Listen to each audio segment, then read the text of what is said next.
Welcome to true nine news. Kadapa జిల్లా Badvel municipality కూటమి ప్రభుత్వం ఏర్పడి ఏడాది కాలం పూర్తయిన సందర్భంగా బద్వేల్ నియోజకవర్గ సమన్వయకర్త రితీష్ రెడ్డి ఆధ్వర్యంలో సుపరిపాలన స్వర్ణాంధ్ర కార్యక్రమం నిర్వహించారు.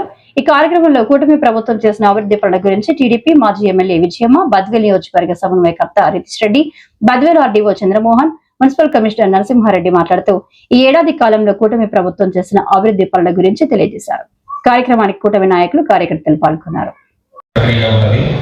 కాబట్టి కొత్త శాంక్షన్స్ తీసుకొని అవిటి కూడా మనం ప్రారంభించుకొని ఆ పనులు కూడా ప్రజలకు అందుబాటులో తేవడానికి ఉన్నటువంటి పనులు ఏవి ఉన్నాయో అవన్నీ కూడా ప్రారంభోత్సవం చేసుకొని ఆల్రెడీ కంప్లీట్ చేసిన పనులని ప్రారంభోత్సవం చేసుకోవడం, అదేవిధంగా చేపట్టబోయే పనులు ఏవైతే ఉన్నాయో వాటికి సంబంధించి శంకుస్థాపన చేసుకోవడం అనేది సెంట్రలైజ్ ప్లేస్ నుంచి చేయడానికి ఏర్పాటు చేసుకున్నాం. తర్వాత 15 ఫైనాన్స్ స్వచ్ఛాంధ్రకు సంబంధించిన ఇవన్నీ కూడా దాదాపు 18 కోట్లకు మనము అన్ని టెండర్లు గురించి వివిధ దశల్లో ఉన్నాయి. మొత్తం ఈ సంవత్సర కాలంలోనే మనం 120 కోట్ల పనులకు అన్ని రకాల అనుమతులకు రెడీ చేసుకుంటున్నాము.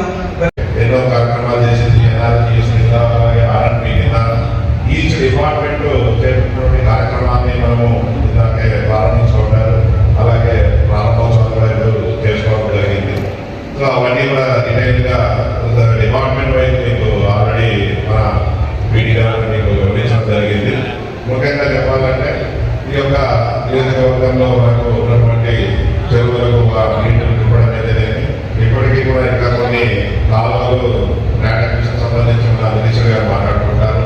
అలాగే ఈ యొక్క కాన్స్టిట్యున్సీలో ముఖ్యంగా ఈ గోకులాలు మ్యాక్సిమం మనము ఈ యొక్క అధికారులతో మాట్లాడి, కలెక్టర్ గారితో మాట్లాడి మ్యాక్సిమం గోకులాలు కూడా తీసుకొచ్చి వాటన్నింటినీ కూడా నిర్మించుకొని ప్రారంభించుకోవడం జరిగింది. అలాగే ముఖ్యంగా చెప్పాలంటే మనకు భూ సమస్యలు. సో ఈ యొక్క నియోజకవర్గంలో ఉన్నటువంటి ప్రత్యేక పరిస్థితులు అయితేనేమి, ఇంకొక కారణం వల్ల అయితేనేమి చాలా వరకు భూ సమస్యలు ఎక్కువ ఉన్నాయి, ముఖ్యంగా బద్వేల్ పట్టణంలో కూడా. సో ఇక్కడ మనకు కబ్జాలు ఒకటి జరుగుతుంటే, ఇంకొకటి దొంగపట్టాలు ఒకటి రేట్ చేస్తుంటారు. సో వాటన్నింటినీ స్ట్రీమ్లైన్ చేసుకుంటూ, ఎందుకంటే మనం ఒక రోజు 2 రోజులు చేసే పనులు కాదు ఇవి.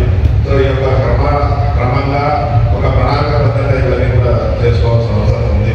సో వాటన్నింటినీ మనం నెరవేరుస్తూ, అలాగే ప్రజల సంక్షేమం చూస్తూ, అలాగే నియోజకవర్గ అభివృద్ధి కోసం వీళ్ళు ప్రతి రోజు శ్రమిస్తూ ఈ యొక్క కార్యక్రమాలు నిర్వహిస్తుంటున్నారు.